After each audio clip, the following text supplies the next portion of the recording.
लक्ष्मण जी समझाने लगे कि लक्ष्मण हो लक्ष्मण समझाए बहुभांति। अरे भैया खग मेरे पक्षियों से मत पूछो, चले ये किसी मनुष्य से पूछा जाए, किसी देवता से पूछा जाए जो सीता जी को देखा हो बता सके। परंतु भगवान राम लक्ष्मण की बात और नहीं समझ पा रहे हैं। लक्ष्मण जी कह रहे हैं मनुष्यों से पूछा जाए, तो भगवान राम मनुष्यों से न पूछ करके पूछन चले लता अरुपाती। फिर जंगल के पत्तों से पूछने लगे, लताओं से पूछने लगे हमारी सीता को देखा है। और इतने नहीं, राम जी को पकड़ के लक्ष्मण जी ने कहा राम भैया हम किसी मनुष्य से पूछें वो बताएगा।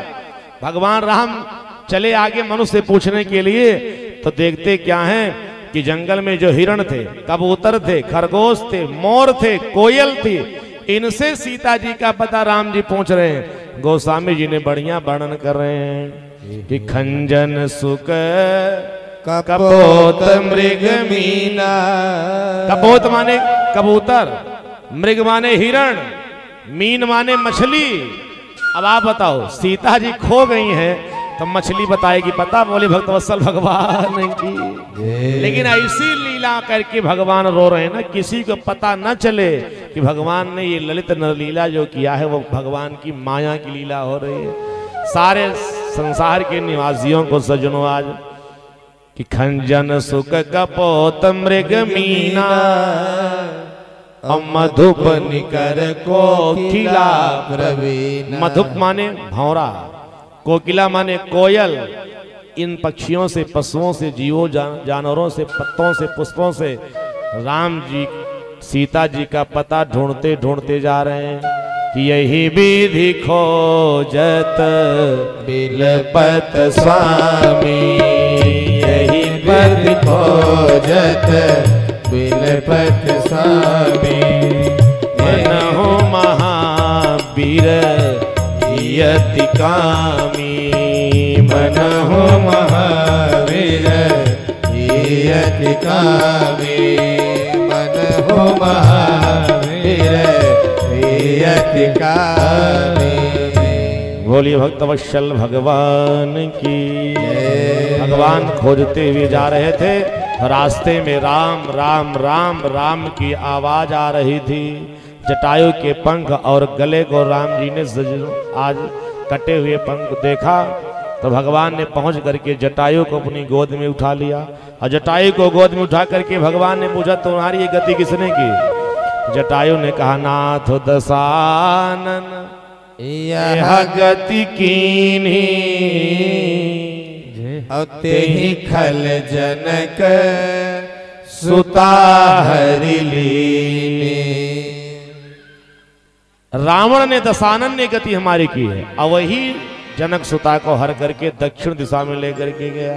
भगवान राम जटायु को देख करके पंख कटा है, गला कटा है, भगवान के नेत्र भर गए।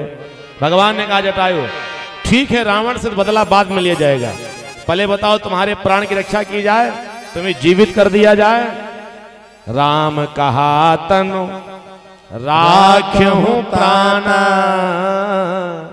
अचलन चाहत अब कृपा निधाना।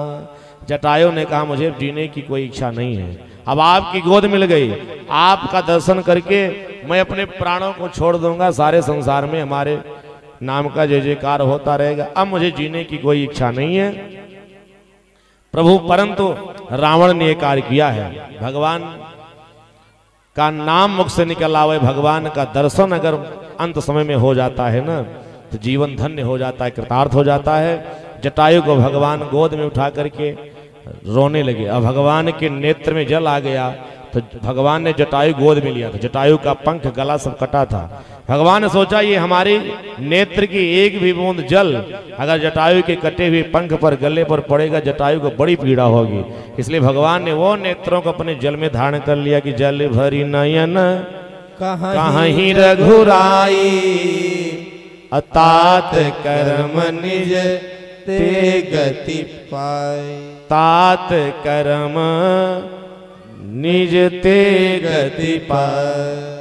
आपके कर्म ऐसे। जटायु का कौन सा कर्म था? जीवन भर मांस खाता था, जीवन भर मांसाहार ग्रहण करता था, परंतु कर्म ऐसा था ना कि उसने एक पराई नारी के चक्कर में उसकी रक्षा करने के लिए, भारत की संस्कृति माता सीता की रक्षा के लिए उन्होंने अपने प्राणों की आहुति, परहित के लिए जिसने अपने प्राण की बाजी लगा दी, इससे बढ़िया कर्म उसका संसार सागर में और क्या हो सकता है। परहित बस जिनके मन माही, तीन कहूं जग दुर्लभ कछु नाहि। भगवान राम ने चिता लगा करके जटायु के सजनों शरीर को जलाने के लिए प्रयास करते हैं। भगवान ने जटायु को अपना परम धाम दिया। जटायु जब जाने लगा भगवान के धाम ना, तो भगवान ने जटायु से हाथ जोड़ के कहा, जटायु तुमसे एक प्रार्थना है क्या? सीता जी के हरण की कथा तुम जा करके हमारे पिता महाराज दशरथ से मत कहना, क्योंकि जो स्थान भगवान के पिता महाराज दशरथ को प्राप्त हुआ, माने सजनों वही स्थान भगवान आज जटायु को दे रहे हैं। अगर मैं अपने पिता महाराज दशरथ का असली पुत्र राम होगा, अयोध्या का अगर मैं राम हूं, रघुवंशी राम हूं, तो आपको बताने की आवश्यकता महाराज दशरथ से नहीं होगी। ये रावण अपने कुल खानदान के साथ जाकर के हमारे पिता महाराज दशरथ से बताएगा कि मैंने कौन सा कृत्य किया जिसके परिणाम स्वरूप पूरे कुल खानदान के साथ यहाँ आ गया हूं। कि सीता हरण तात जनी, कहूं पिता सन जाय, जो मैं राम तो कुल सहित, कहे दशानन आए।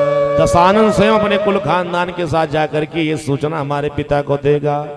अब भगवान ने आज गीधराज जटायु के ऊपर कृपा किया, ऐसी कृपा की गीधराज जटायु बढ़िया सुंदर देवता का रूप धारण करके, पीतांबर पहन के, तुलसी की माला पहन करके, भगवान का स्वरूप धारण कर, चतुर्भुज रूप धारण करके भगवान के परम धाम को पहुंच गया।